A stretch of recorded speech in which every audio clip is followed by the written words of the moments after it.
Yo, what up, what up, what up, what up? Man, it is the Swag Podcast, students with athletic gifts. Right now, man, we are starting a new, different season, man. We're already in the playoff football, but you know what that means? Other sports are starting up. And man, the other sport besides football that I really love but really didn't play was wrestling. Right now, we got Mr. Junior Ethan Goodnight. That's me.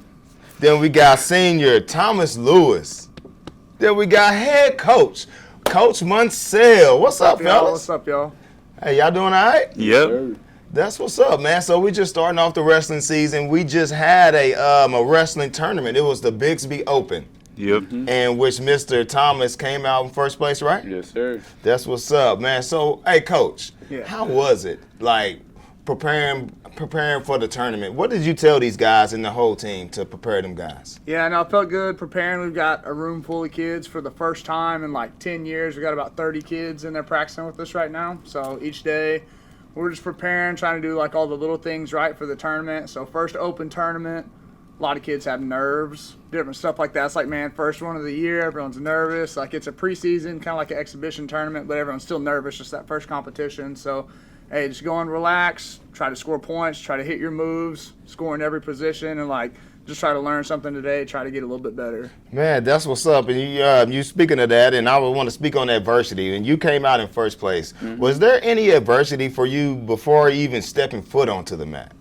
No, not really. Just do what he says, really. Just go out there all calm. And I just went out there and basically it was like practice. I was just trying out new moves and whatnot. Okay, that's what's up, man. So it was kind of like you just trying to find your niche, your way of how you're going to go about things this season. Mm-hmm, basically. That's what's up. So out of all the matches that you won at the Bixby Open, which one do you remember the most? The last one. That Why? guy, he was strong. He was harder than everybody else. He was stubborn. He would not turn over. I was like, why is he fighting so hard?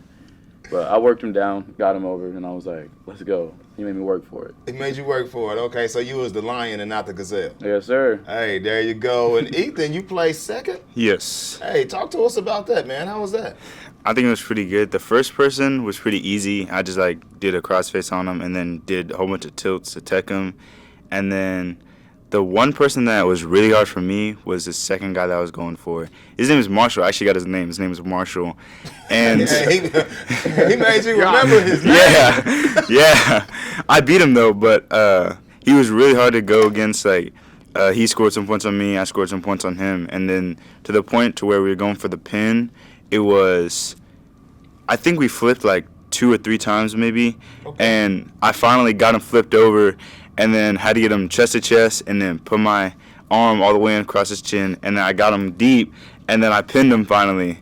And it was really hard. That was like match of the tournament. Like our whole team was like on the side of the mat, like losing their mind, like going crazy. Like even it their was team. wild. It was Even wild. team. Yeah, their Okay. team, like our team, their team right beside, like going wild back and forth. Y'all cheering for them and they cheering for them. And Yeah. then it was just so did that help you when you saw everybody cheering for you? It was like, I can't let my boys down. Yeah, I had to push myself to actually get through for the pin so I could win. Get myself through the pin so I could win. Already. That's what's up. Hey, Coach Munsell, you're from Muskogee, right? Yes, sir. From here. Born and raised, baby. Born and raised. Okay, from Muskogee. Yeah. That's what's up. So do you feel like you have a calling on your life?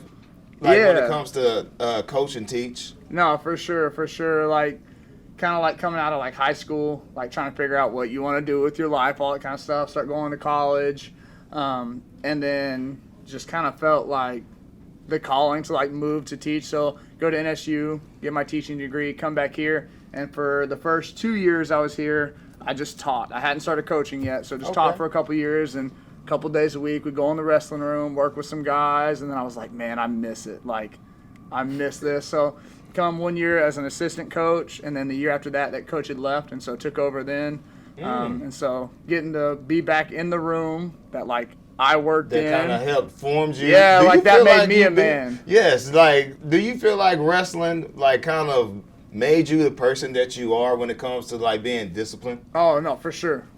Like, I remember coming into the room as a freshman, like, I wasn't a super, like, bold or, like, intense person, like, which is how I did stuff, just kind of, like, let life happen, just kind of cruise through, go through the motions. and then get in wrestling and Sound like somebody I know over there. and kind of going through that, and then go like, I start like just kind of like change my mindset, and like our coaches like really drilled into it. It's just like talking about adversity a second ago, and like mental toughness, and like whenever like you meet adversity, like really pushing through that, and so like that kind of changed my mindset and like really made me like a different person. Yeah, and it's like how my mind works, and then like as an adult, like we went through some like challenging times, like as an adult, and it's like I can get through this. This is easy. Just like my mind, like I'm a mentally tough person, like through wrestling. When you start to translate things, that's what I was telling some of my athletes, man. Actually, number 67, Wesley Harvey, it was Stillwater halftime. You know, I can tell we were in a dogfight. You know, obviously that's the only game that we lost. But I just went over to him and was like, hey, man, you see this team that we're playing on right now? This is your family. But right now, your family is going to turn into your wife, your kids, your employees. So this game right here, so this is what it's going to teach you when you get in your adult life. You know what I'm saying? That when you're trying to block somebody, he ain't letting you block him, that's going to turn into that job application. That's going to turn into somebody at that job. You know what I'm saying? So if you can do that, you know what I'm saying, and then you can go ahead and overcome adversity. Right. So talking about you wrestling in high school, we were talking just before we started recording, talking about how I call him Didi, but a lot of people know him as Lonnie, you know, former state champion for the Roughers. And tell us about that time he came into the wrestling room. Yeah, so our coach, we had a lot of rougher wrestlers that have been successful in life past high school, and so our coach kept a good relationship with all his former athletes, and so man, every couple weeks, once a month at least, he'd have someone come in, and we wouldn't know who it is. We have like a wall of fame in our wrestling room. That's like all state placers, like state champs, everything, and so like you knew names, but you didn't know like who they were, just because like you would stare at the wall, so like you know these names. And so Lonnie comes in one day, like I'm in the locker room getting changed, getting dressed, ready for practice, and like this old dude comes in the room. He walks in and he's like, yo, let me get them shoes. Let me get them shoes. What size shoe you wear? He like starts trying to take my shoes off. He's trying to take shirts off of other kids in the room. Like he's just like getting stuff. He finally gets like some shoes and some clothes to work out in. Walks out in the wrestling room, lays some money down in the middle of the mat, and was like, whoever can take me down has the money.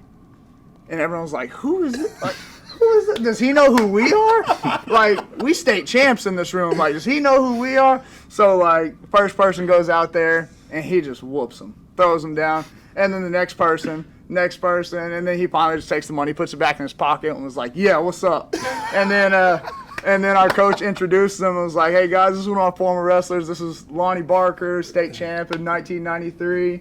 And then Lonnie gave us, like, an encouraging word. Was telling us about just overcoming stuff and, like, listening to coach and like doing the best you can with what you got. And it was like, man, like who is this dude? Yeah, who is this guy coming in like that, man? Shout out to Lonnie, man. Good people from McGee. So hey, Mr. Goodnight, man, what is the purpose of you wrestling this year? What is your number one goal? I'd say my number one goal is to try to like get as many medals to bring home to my family and like get appreciation for my family. Like, hey, you won something, so you can show it off to your family, show it off to your friends. But the first time that I joined wrestling, I'd say it was just like to have fun, and then to like, oh, my friend is joining, so I'll join. But then it became something more after I started wrestling more and more and stayed there for a minute, and it became me wanting to actually do more than just having fun and just like going because my friend is there. Yeah, that's what's up, man. Hey, that means that's a good friend. And what's up with you, Mr. Lewis? What's your goal this year? I'm trying to get my name on that wall. That's what I'm aiming for. I want everybody to know me. Yeah, that's what's up, man. Hey, and I can tell, man, I got both of these kids in class too. Good students, even though Mr. Ethan, I have to get on him from time to time. You know, but it's all good. Do you guys want to give a shout out to anybody? It could be your mama, your coach, your teammates, your girl, don't matter. You know. I give a shout out to my older sister because she's always been there since I was a little kid, and she took care of me even when I was like hating on my mom, hating on her even. She still took care of me on like the worst times. So I give a shout out to my sister. Her name is Summer Weedower. What's up? I guess I'll give a shout out to my cousin Nathaniel. I was really to let you know I'm gonna be better than you in wrestling. You're gonna be like me. That's all I got. My name's gonna be on that wall, and yours isn't. That's all I gotta say. What about you, Coach? Man, like all my coaches molded me into the person I am. Coach Bobby J, Coach Dan, Coach Shay, Coach Agee, all those guys. Like, and it's fun now because like some of those guys coach at different schools, so now like I'm coaching against them, but like still asking them for advice, and they still help me out a ton. So I'm calling them usually like every week, like, hey, I got this situation. Like they still help me out. So not just like, you know, from high school athlete helping me become a man. Now I'm a man trying to become a better man, and they're still helping me out. So that's super cool. Hey, man, that's how that stuff works, man. Positive things happen to positive people. Do what you love and love what you do. Life's about making your dreams come true. Hey, thank you guys for tuning in with Students with Athletic Gifts. It's a Swag Podcast. Boom!